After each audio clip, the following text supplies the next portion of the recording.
Welcome back, everyone, for our second session today. Our second session is on building bridges, the interplay of leadership and meaningful relationships within the EI team.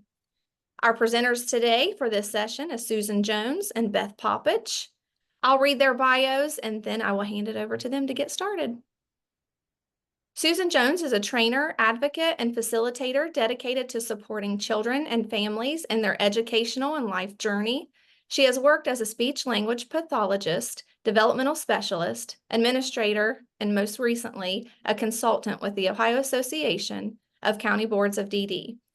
Her credentials include a bachelor's in speech, language, and audiology from BGSU and a master's in education administration from the University of Dayton. Beth Popich began working in the county board system in 1976. Before her retirement in 2012, Beth worked for both Hamilton and Claremont County Boards of DD in many positions, including classroom instructor, EI instructor, supervisor of school age, preschool, and EI programs, as well as director of the Regional Infant Hearing Program. For the last 12 years, Beth has worked for the Ohio Association of County Boards through various grants and contracts with focus on early childhood and school-age programs in the county board system. Throughout her career, Beth has participated in many local and state committees, fulfilling her commitment to always contributing to the growth, sustainability, and excellence of early intervention in Ohio. Beth's dream in this field for children and all people with disabilities and their families to live the life they want with the support that they need within the context of their chosen community. Beth has a Bachelor's of Arts and Science degree in French and a master's degree in special education, as well as postgraduate studies in administration and early intervention. I will turn it over to Beth and Susan. Thank you, Erica. I'm going to share my screen.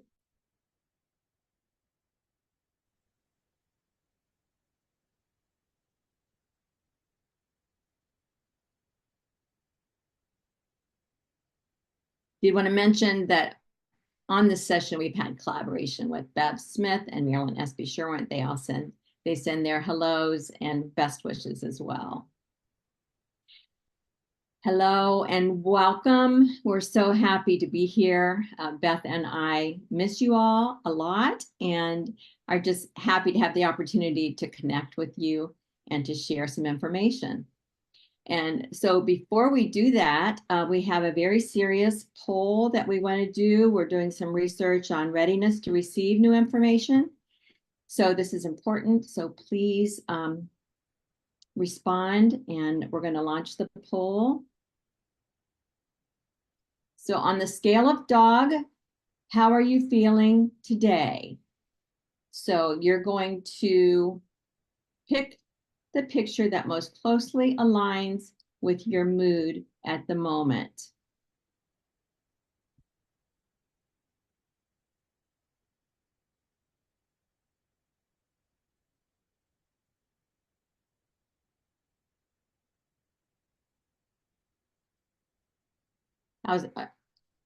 So I can't see if people are voting or what the results are. Those will be launched as soon as we have a response. So hopefully you're able to respond.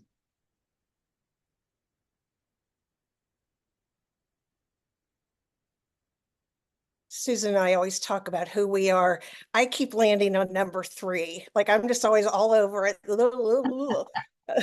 Whatever that means to me, somehow that reminds me of me. And I gravitate to number 4, just being curious. Pensive, yeah. Okay. All right. This is good. So we have 4, which is our curious, and 6. Ah.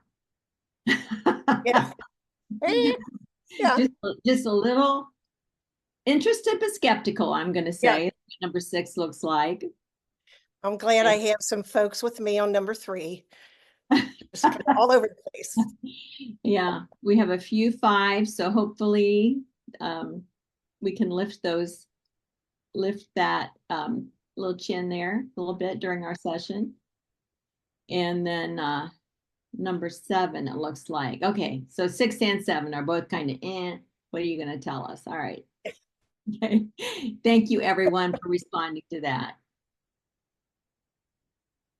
All right. So we're going to get started. And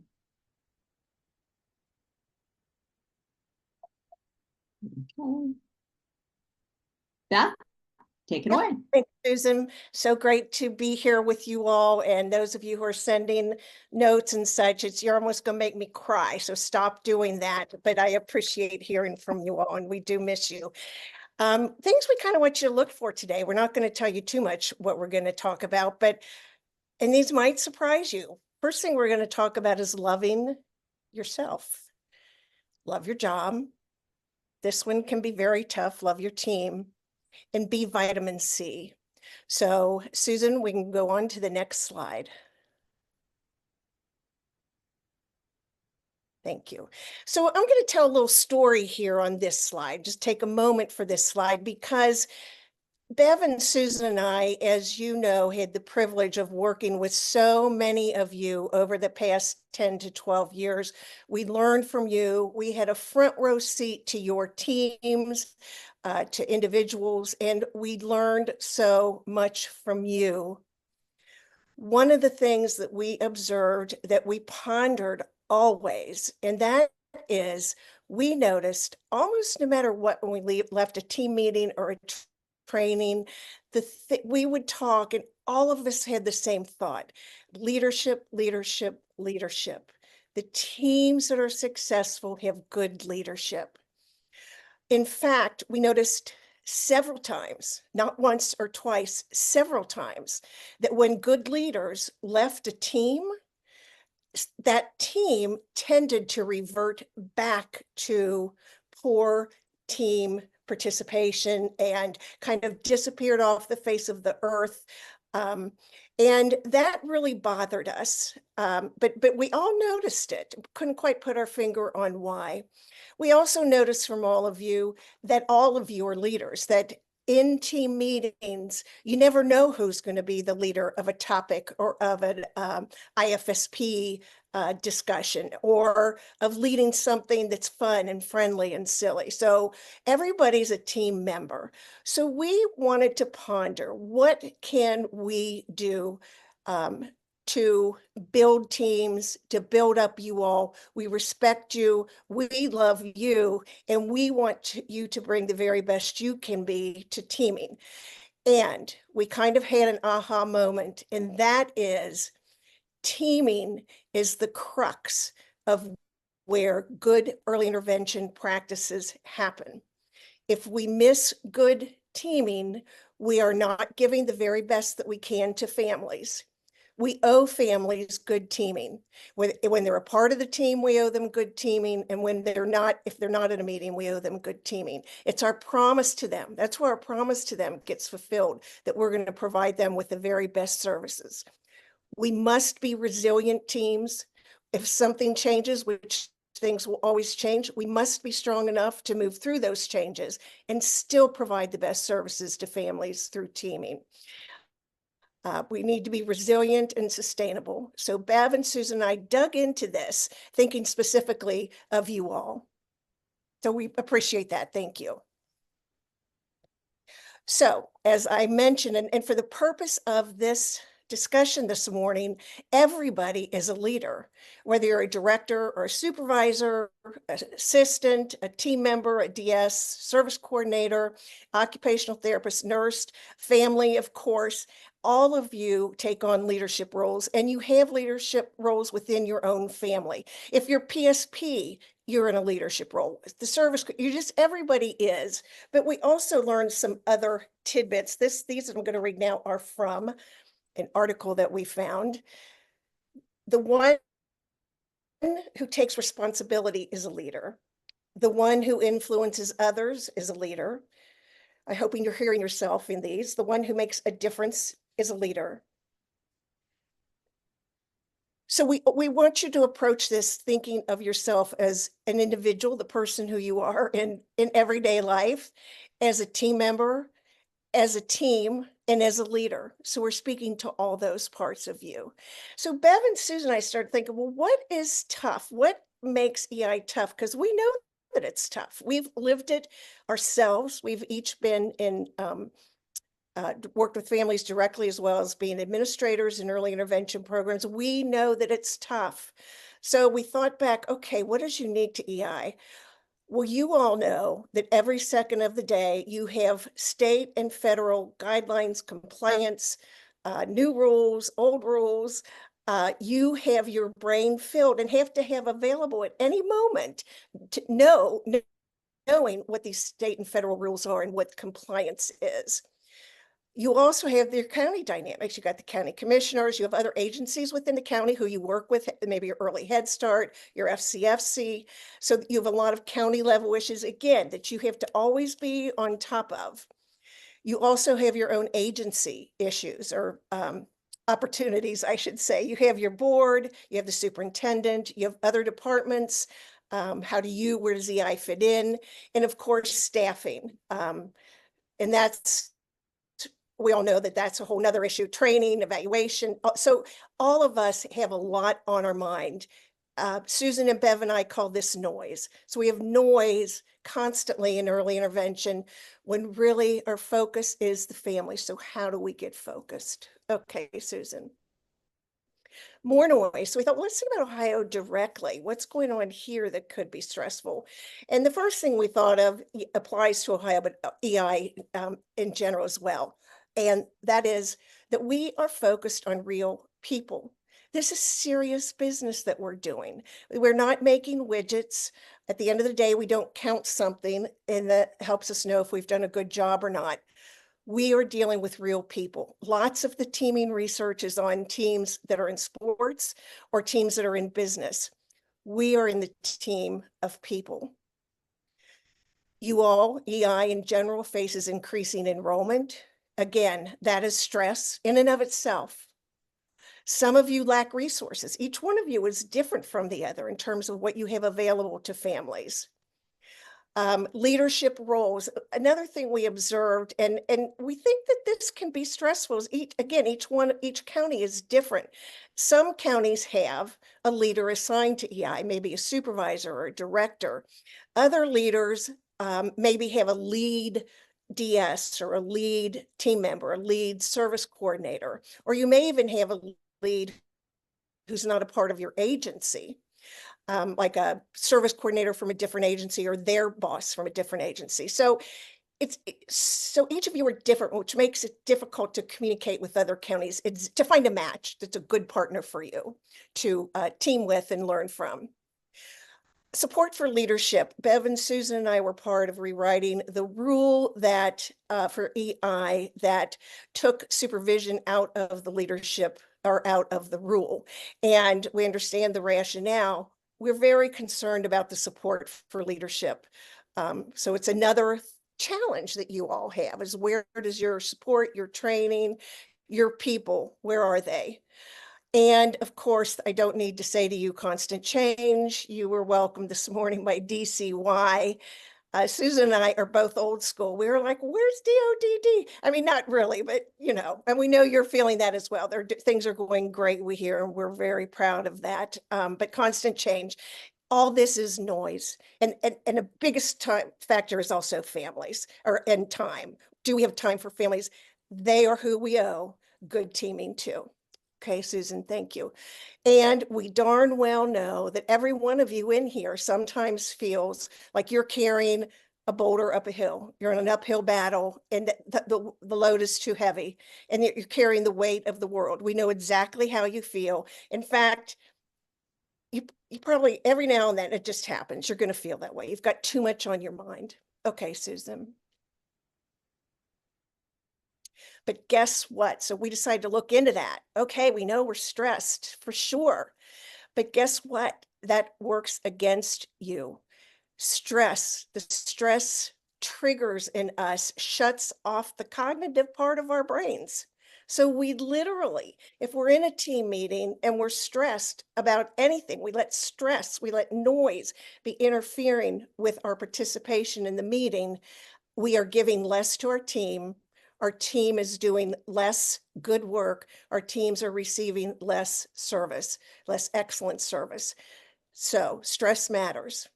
We need to figure out a way to handle stress or put it aside so we can focus in a team meeting. Okay, Susan. But guess what? There's good news about EI, and you all know this too.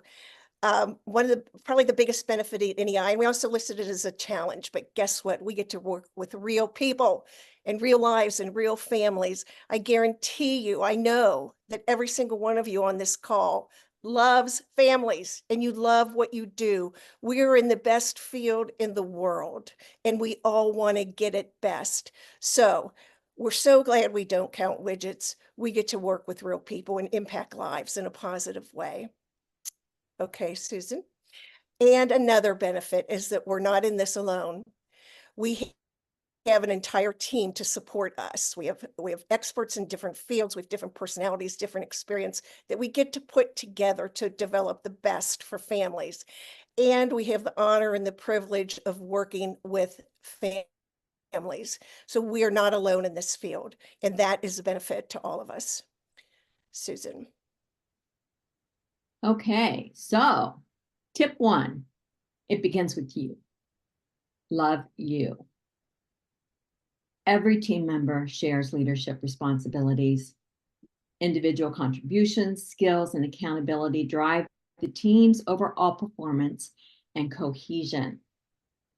So how can you bring your best self to work every day? This is the beginning. If each person at the table isn't taking care of themselves and being the best they can be, we're not going to have that optimum experience for ourselves in our work environment and for our families. So how can we do that? First, take loving care of you. You can only give what you have, so you must support your own resilience. That's the only way that this capacity building, support of one another, development skills coaching, learning, all of that can happen. But first, we have to take care of ourselves. Self-care isn't selfish.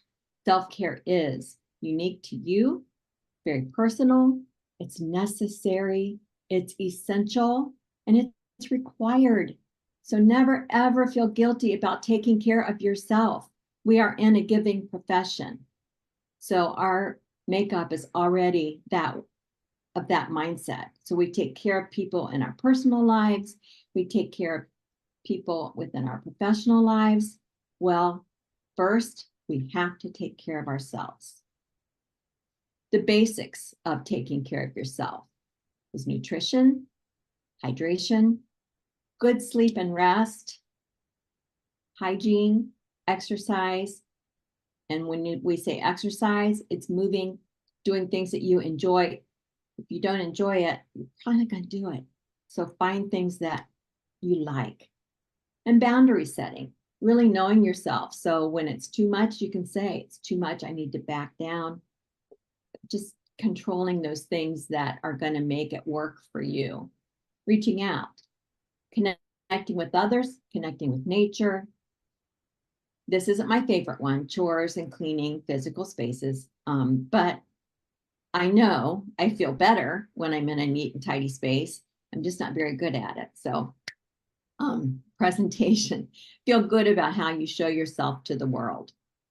And then the third basic is tuning in, having that time to reflect. If it's through a journal, if it's just through taking some time to think, to meditate, having an attitude of gratitude, being thankful for the body in which you get to live in this world, being thankful for the job that you have, the personal life that you have, allowing yourself to just be really grateful for those happy moments in your day and the people that surround you. Mindfulness, this is a big one. And Beth was just talking about all the noise and all the stress that can cloud our ability to focus. Mindfulness is simply being able to tune all that out, tune out what's happened in the past, tune out the worries of the future, and be in the present moment so that you can focus and pay attention. Doing enjoyable activities, having fun, so important to laugh every day. And then self-compassion. I think this one is as important as the mindfulness piece. Being very gracious with yourself. If you don't meet whatever goal you've set for yourself that day, it's okay. Be your own best friend. That voice that's in your head that's constantly telling you you're not good enough, or you did that wrong, you did that wrong. Don't listen to that voice. That's not how a best friend would talk to you. So talk to yourself the way that you would want a best friend to talk to you. In preparing for this session, we did a lot of research and looked back through the books and trainings that we have experienced recently. And this one just keeps coming back to me, Building Your Bounce. And it's been around for a while. You may have this book on your bookshelf. It's a small book, so it's a very easy read, and it's in a workbook style. I really highly recommend it. It looks at these 4 areas: relationships, those mutual, long-lasting back and forth bonds that we have; internal beliefs, how are we feeling about ourselves and our lives, and how effective we think we are at taking action; initiative, the ability to make positive choices and decisions and then act upon them; and self-control, the ability to experience a range of feelings and express them using the words and actions society considers appropriate. And part of the Devereaux Center for Resilient Children, they do a lot of training and they provide these tools. And the 2 tools that go along with this Building Your Bounce, I have put in our Padlet. And I know Erica is sharing that Padlet link. It's also at the end of our session, PowerPoint. So you can see each session that's being offered today and the different handouts that go with it. All you do is follow that link. And then I've uploaded the surveys from Building Your Bounce. There is one that's for everyone, all adults. And I just want to show you quickly, there's those 4 areas. It's a fillable form. In each of these sections, there's very practical things to think about. I have good friends who support me. I have a mentor or someone who shows me the way. Look at this, there's only 23 items. It's very doable. And then you pick almost always, sometimes not yet. Then there's a place to reflect on examples of those items, and then an action plan. So you can, again, reflect either by yourself or together with a friend and highlight your strengths, the areas that you want to pay attention to, and how you're going to do that. This looks very familiar, doesn't it? Almost looks like an IFSP. So there's this one for everyone, and then they also do a leadership version, which I love. And this one for you all that are in a director or supervisor role. This one is those same areas, but with a reflection of your team, how your team is working, how you as a supervisor are able to support your team. So those appear in your Padlet, along with other resources that we're going to be talking about today. Okay. So, bringing your best self to work every day. It starts with getting there. So, I'm going to ask you to be in your car with me. Well, not with me. You're in your own car. I'm in my car. But put yourself in your car. You're driving to work. You're going through that to-do list that we all have, things that you need to get done or things that are coming up. As you drive in the parking lot at work, put that list away. You're going to pull into the parking space, put your car in park, lean back, and do this with me, please. Close your eyes. take a deep breath.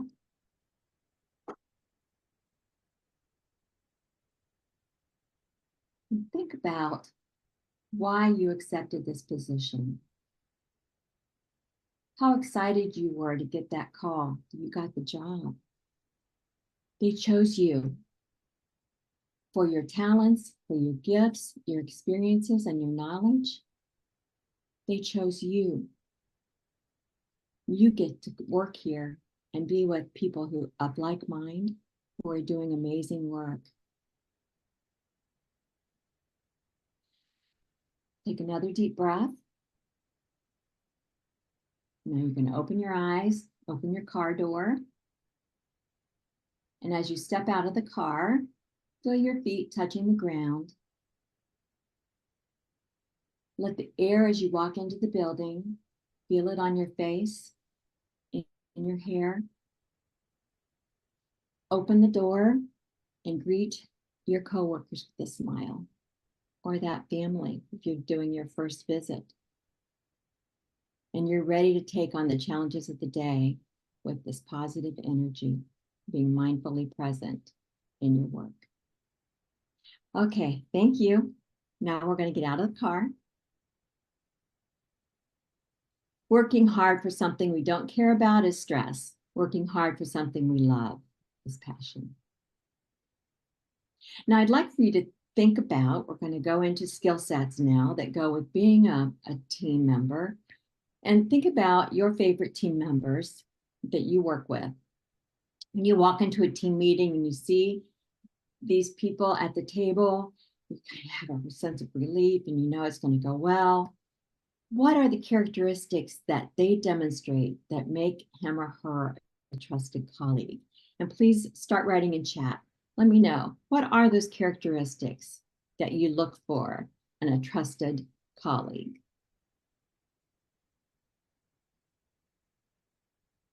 Reliable, honesty, dependability, vulnerability, that's a great one. Smile, trustworthy, kind, personable, willing to help others, good listener, respectful, great attitude, flexible, genuine. Thank you, these are great. Sense of humor, love that one. Good follow through, accountable, shows humility, dependable, compassionate, open, humble. Thank you. Those are great. Okay. So we know this stuff, right? I mean, you're demonstrating it. That's wonderful. Those are all the skill sets that we need. Out of box thinker.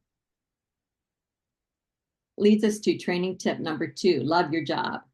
So love your job. How do you show that you love your job? You show up, you do your part, you do it well, and you have fun in the process. You are your own best observer of your productivity. Monitor yourself, observe yourself. So this is a graphic that we found that combines stress versus productivity. So stress is the red line, productivity is the blue line. And you can see we all start out, it's good stress that keeps us on task, meets our deadlines. There's a little bit of time in there to chat with colleagues about whatever you were streaming last night. That's important. And those relationships are important. It's also important to know what your tasks are for the day. And then you can see where at some points during the day, stress can derail productivity. Because you've forgotten something you need to attend to, like something important like lunch. Or you're having that afternoon slump where your energy dips and maybe you need that extra cup of coffee or Diet Coke and on with your day. But it's a little bit funny, but it's also just that notion of we are responsible for our own productivity. Again, set that example for yourself and for the others that are working around you. To do your best work, we need to have a growth mindset. What does that look like? It shows that you deeply care for your families and your colleagues in words and actions. Always, always, always speak with respect for your families and colleagues. Negativity doesn't help anyone. So always frame your comments in a way that's productive, constructive, not destructive. Same with your colleagues. Criticism doesn't work, doesn't help anyone. So choose your words wisely and how they will benefit, not hurt. Be a vault. Things that are told to you in confidence stay in the vault, and you do not share information that is not yours. Ask lots of questions. You won't be judged for not knowing something. It shows that you're trying and that you're curious. It shows that you want to learn, and that's good. And then also, reverse of that, be generous with your knowledge. You're sitting at that table for a reason. You were chosen for your expertise. So honor that in yourself and honor that in your teammates. You are there to support one another. Growth mindset. Ask supervisor or colleague to observe you. If you're having difficulty with a certain family, you're having difficulty with figuring out how to fit a strategy into a natural environment, ask for help. And then take that feedback well. We're so hard on ourselves. We often will get feedback and immediately we're defensive. Really fight against that. If you have an open curiosity, then it's not personal. It's just to learn from. So take feedback well. Own your mistakes. We all make them. Mistakes are good. It's how we learn. So it's okay. You learn from it and you go on. Be responsible and responding to your emails, texts, phone messages right away. This is a huge one. Pay attention in meetings. Put the phones away. Not on the tabletop with it down. That's not enough. Put it in your purse. Don't even bring it into the meeting. And silence the smartwatch. That's another important one because it's still going to distract you. If you're virtual, please keep your cameras on and work to stay focused. It's hard to stay focused in virtual meetings. It takes discipline. So please do that. Demonstrate a strong work ethic. Be on time, be prepared, do your share. Because again, you're setting an example for everyone around you. That's part of that leadership mindset. And stay positive. This is a hard job. We know it's a hard job. We so appreciate how hard it is. It's also what makes it so fun and challenging because it is hard. So don't let yourself get defeated. Ask for help when you need it. Tip number 3, Beth, take it away. Okie doke. So Susan set the stage for you personally coming to work, tips to bring your best self to work, and you love what you do. We all know you love what you do, and that's clear in your mind. And guess what? You also got to love your team, which sounds a little bit, maybe it's going into my personal space a little bit, that I'm supposed to love these people. But if you'll hear us out, we've done some research and feel very strongly how important this is. Quality teaming is central and the key to success for our families. Okay, Susan. Look at this. The brain and the heart need to work together. Remember when we talked about stress and cognition got left at the door? Our brains aren't there. Our emotion, who we are as people, what we are feeling needs to work together with the brain. In my situation, when I have stress, my heart begins to beat really fast. And my brain interprets that as shut down, shut down, shut down. And then my mouth doesn't get the message and things start tumbling out that are not based on my brain or who I am as a person, my genuine self. The brain and the heart have to work in harmony together. And we need to do that together, not only within ourselves, but with our colleagues. And I'm going to be referring quite a bit to a book called, well, a couple of books, Stay Positive, Encouraging Quotes and Messages to Fuel Your Life with Positive Energy by John Gordon. In the Padlet, we have not only the books listed, we have a website, and we have some of the resources that I'm going to mention today. We're not going to pull them up, but we invite you and encourage you to look at those. on the Padlet. So from his book, No One Achieves Success Alone, we all need a team to accomplish great things, and a united and positive team is a powerful team. And remember, we're being a powerful team on behalf of families. We're resilient, we're strong, we're sustainable. This is just a little mini reminder. It's also our job to be effective teammates and team leaders. Part C, it's part of Part C that families have access to a team. We know that our field has the mission and key principles that are based on teaming, and specifically the PSP approach. So we got some good stuff to go off of to help us believe in this teaming process and why it's so important to be good at it. Okay, Susan. So we did some research. We found many studies, and again, a lot of them pertain to business, that prove that teams that work well together are 50% more productive. Now, again, that's kind of a widget type term. How many widgets did we produce at the end of the day? And we can't count those. For us, that's how much more effective we can be in bringing our best selves and planning and moving forward with our very best on behalf of families. So it matters, Susan.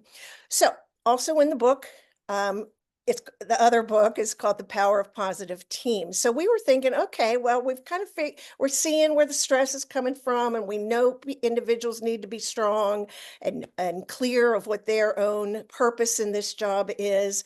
So what does that mean for the team? So I'm going to read these, but I'm going to focus in on two.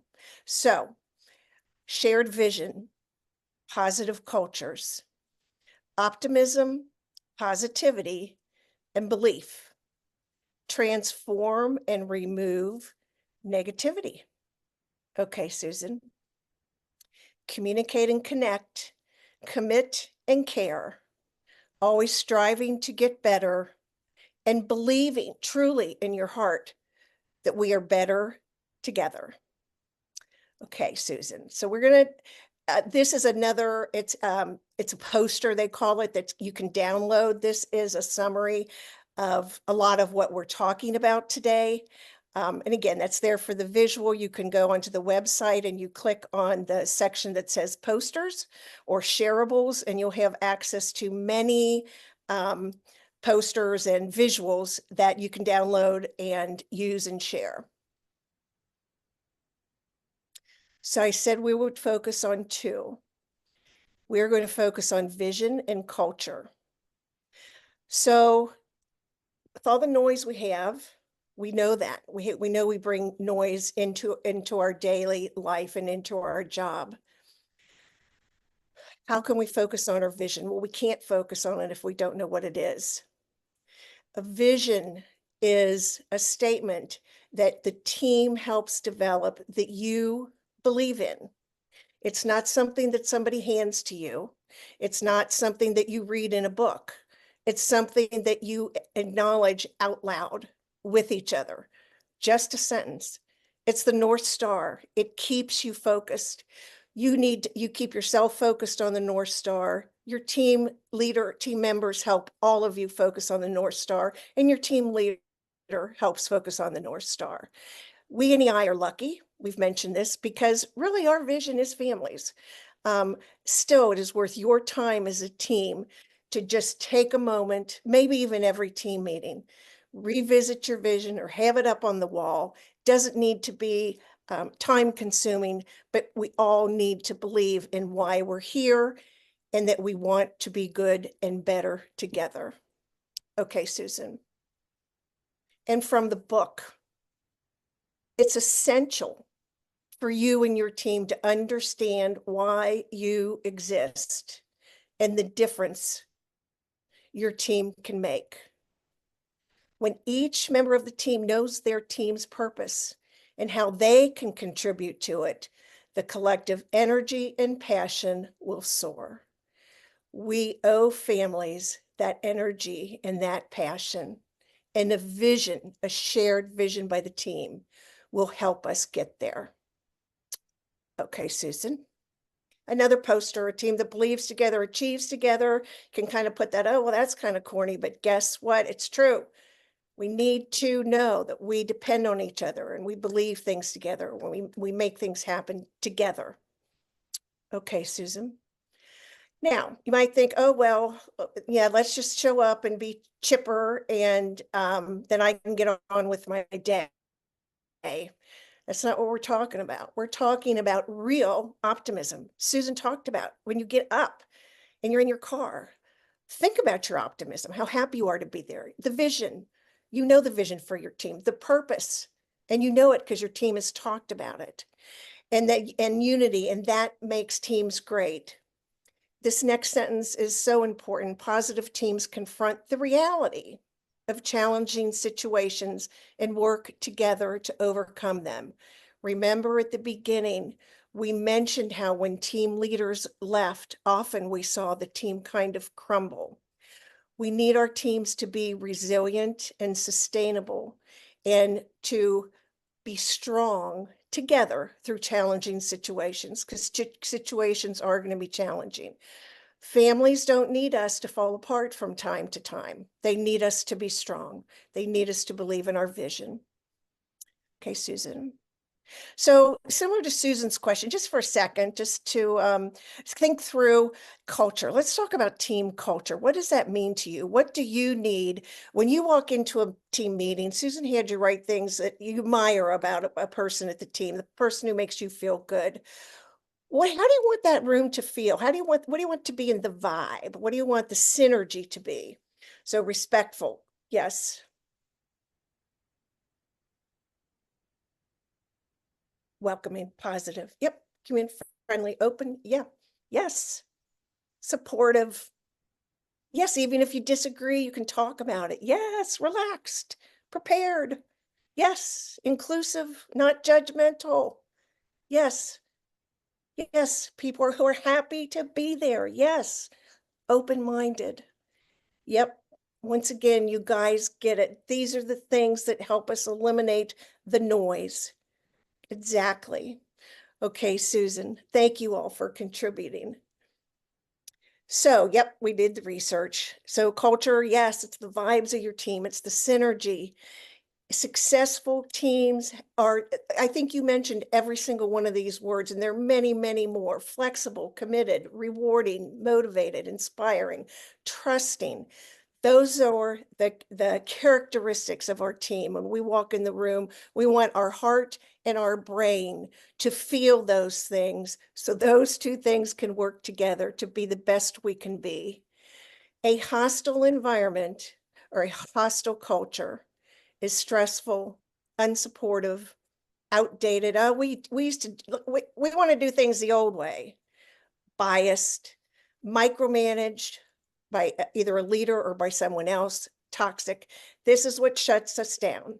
These characteristics make my heart beat too fast and my brain says, okay, leaving the scene. We need to cultivate a positive culture. We need to talk about it and be held accountable to it. Okay, Susan. And guess what? The culture of your team is only as strong as your relationships and commitment to one another. Once again, you can't go in and be positive on your own. Well, you can be positive. We want you to be positive, but it is to be shared with others and others to share with you. It really does. We're not dealing with widgets, okay? We are dealing with real people around the table, you, your leader, your agency. It is based on our respect and knowledge and caring for each other. Okay, Susan. And relationships are the foundation upon which great teams are built, and communication. And you're probably thinking, oh, these are so corny, but they're real. And we could have put a million. We encourage you to go to these books to help you find the time for these things. Why is it worth it? But relationships matter. Okay, Susan. So what can happen as a team? Susan talked about individuals. So when we're all together, how does the culture and the vision impact what we do? if you're the ideal team, and if you can imagine different teams that you're on and kind of picture yourself, we'll start out with the ideal team. You're one of those little circles. An ideal team knows their vision. They know their mission, and you can tell what kind of culture they have. They're comfortable, they're at ease, they're relaxed, they're maybe disagreeing on things, but it's not impacting. They have the North Star at the center of what they're doing. They're focusing on families, and they're comfortable doing it, and they're doing it well. The underperforming team, the little circles that are, we're not sure why we're here. No, nobody, I didn't get any information about what we're about. I didn't get any information about why I'm here. I just got my families I see, and I like to see them, and I know I have to attend these, but get me out of here. That team is not doing the best it can for families. The vision is unclear. The culture, what is the culture of that team? Do you come in and be real serious? Do you come in and sit in a certain spot? It's just confusing.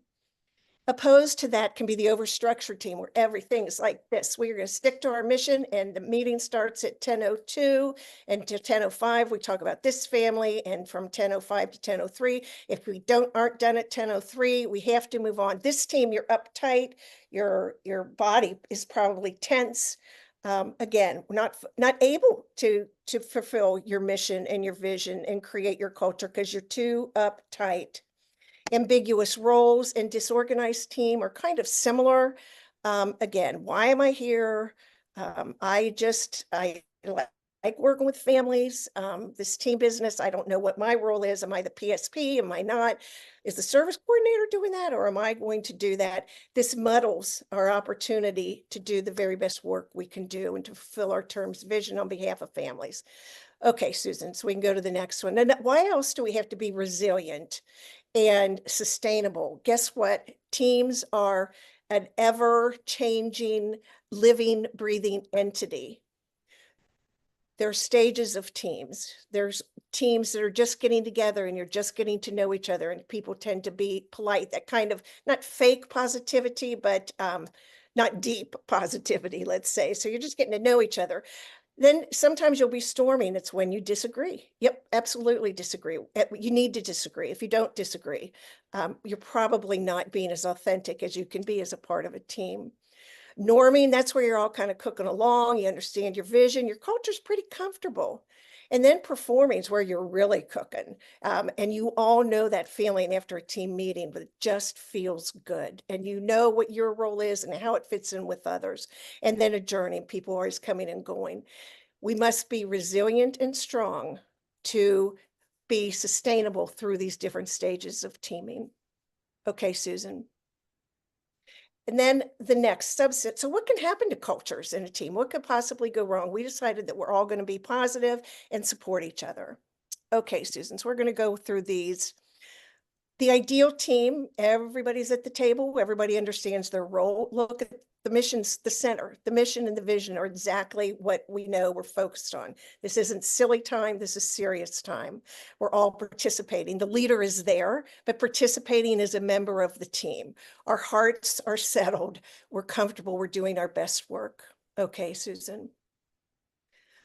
Sometimes, and again, I invite you to think about teams that you're on now or used to be on, where the leader is dominant, and it's kind of that overstructured team. So the leader is dominant. Leaders not only running the show, but kind of influencing the show, the agenda, the tone. And this person's your supervisor. That's stressful in and of itself. This person probably doesn't know the families. There's just reasons that a leader who dominates the meeting can be intimidating, can make us lose respect, can make us not be the best that we can be, in fact, shut us down. So dominant leaders can throw us off kilter with our vision and our culture. Okay, Susan. And there can be a dominant team member. Do you have members of a team, a member who's always interrupting, or a member who, no matter what the team decides, that person, it has to be that person's way, or that person brings their negativity to the meeting? It doesn't have to be totally obvious that this team member is being dominant and holding the mission. Their mission is themselves. This meeting's about me and me being right and me, you all doing what I want you to do. It can be also be very subtle. It can be the person who rolls their eyes. It can be the person who didn't put away their phone. It's just kind of, oh yeah, I'm here, but you all, I'm not going to listen. I'm going to do what I want to anyway. Very dangerous to the team dynamics. The team members are wondering, where's the leader? Why are they letting this person do that? What's our mission? I'm out of here. I'm not able to contribute the way I need to and want to. Okay, Susan. And sometimes you may be on teams where two people disagree with each other. And if you notice, the mission isn't even in this team.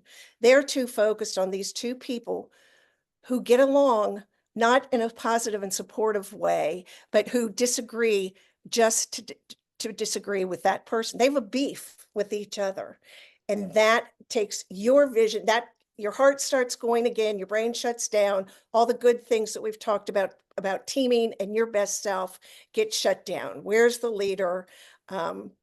This meeting is going nowhere. And again, get me out of here. I know what I'm doing with family. See you later. Those two need to work it out. Okay, Susan. And then there's this is kind of like the dominant person, the me. Teams are all about we. We've talked about that. This person just chooses to disagree with everything. Your team can't move forward because no matter what, they have a yes, but. You can't do your best work. Again, not trusting each other, not trusting that person, not trusting the leader. We're not at our full potential. Okay, Susan. And then factions within a team, again, where's the mission in all this? If you look at the folks on the left who are surrounded by purple dots, they may be the folks who have worked together all the time or for a longer time. They may go on home visits together all the time, even though it's supposed to be one person, but somehow they're always together and writing, and you kind of, they come back to the team meeting and maybe tell you all about a change they've made to the IFSP that you knew nothing about. And then the blue folks can be either the new team folks or they're just feeling left out of the purple group. So factions within teams shut down the productivity, shut us down to be able to focus on the mission. Okay, Susan. And then you have the isolated or inferior team member. Oftentimes this can be families, when a family comes into a meeting and they don't know the vibe, they don't know the vision, they don't know the culture. The team knows the mission, and that's their right in the middle. But someone who's new to the team, it can also be a person on your team who just doesn't communicate like the rest of you. Some people don't like to speak in front of other people. So what can we do as a team? That's not okay. What can we as a team to bring that person into the circle and to be an equal and participatory member of our team in order for us to function at our very, very best? Okay, and this one, B vitamin C, and again, that's in the book, but I love it because it's short, it's quick. How do you appreciate yourself and value other team members? What can you do every single day? All right, Susan. Another poster, you're contagious. The energy you put into your team and culture determines the quality of it. You matter. You matter as an individual on the team. When you're in the car doing Susan's activity, ask yourself, am I going to be a germ to your team or a big dose of vitamin C? We have learned that the germ, the negative energy, will change a team. A team will drift towards the negative energy more so than positive energy. So if you're the energy person, people kind of sink to the lowest common denominator. Well, if he can do it that way, I can do it that way. If he's complaining about that, I can complain about that. Overpower your team with vitamin C, with positive influence. Okay, Susan. Give the microphone to the positive voice in your head. Susan talked a lot about valuing yourself. In that car, give yourself the permission to be positive today. Okay, Susan. And remember that empowering others sparks confidence in yourself. And we started with believing in yourself. You matter. You matter to the team, and the team matters to you. Okay, Susan's now going to give you some other tips that we've learned along the way. Huge part of this relationship building and demonstrating leadership is showing appreciation in the workplace. Gary Chapman wrote a very well-known book called The 5 Love Languages. And so he collaborated with Paul White to develop the 5 languages of appreciation in the workplace. Some of the research that went behind this, the number one reason cited by people who enjoyed their work is that they genuinely felt appreciated by their team, by their company. And also, really startling statistic is that the U.S. Department of Labor did a study, and 64% of Americans who leave their jobs say they do so because they don't feel appreciated. Their work is not valued. They don't feel like they're making an impact. Most of the time, we think it's about the money or other things, but this piece of appreciation is so important, and it's something that every team member can do for each other and for yourself. So what are the 5 appreciations? I'm going to go through these pretty quickly, and there's a handout in the Padlet on this where you can look at it more closely. 1, words of affirmation. Effective verbal praise is specific and sincere. And about half of employees choose this as their language of appreciation. So our challenge to you is within the next 2 weeks, can you verbalize an affirmation for a positive trait you observe? 2, quality time. This one fits so well with early intervention because it's all about coaching. Shared experiences is a type of quality time, and these types of experiences can be an important part of team building for a group. I mean, showing the person they're valued by giving them your most precious resource in your time. 3rd one is acts of service. So providing assistance to a colleague when you're seeing that they might be having a hard time. What can I do for you that will make your work go better? And the 4th one is tangible gifts. Just knowing your teammates well enough or your staff person well enough that you know they love a good cup of coffee and they've done something special, you reward them with a small token and a note. And then the last one is physical touch. This one is the least chosen by most people, but it can be very casual. A fist bump, high five, handshake, pat on the back, or when you notice someone is having a really rough time, offering a hug, but always asking first if they would like that hug.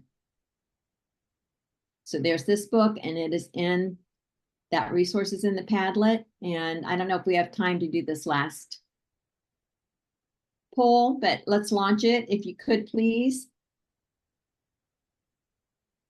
do the poll, because this is research and we're going to be comparing our results. How do you feel now?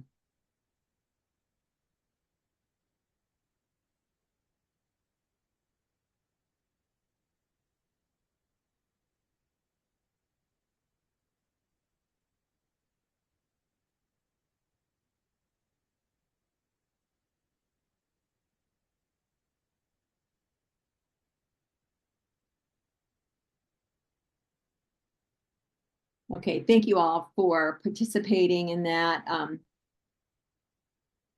we go ahead and see the results? Okay, we had fewer people participate. That's okay.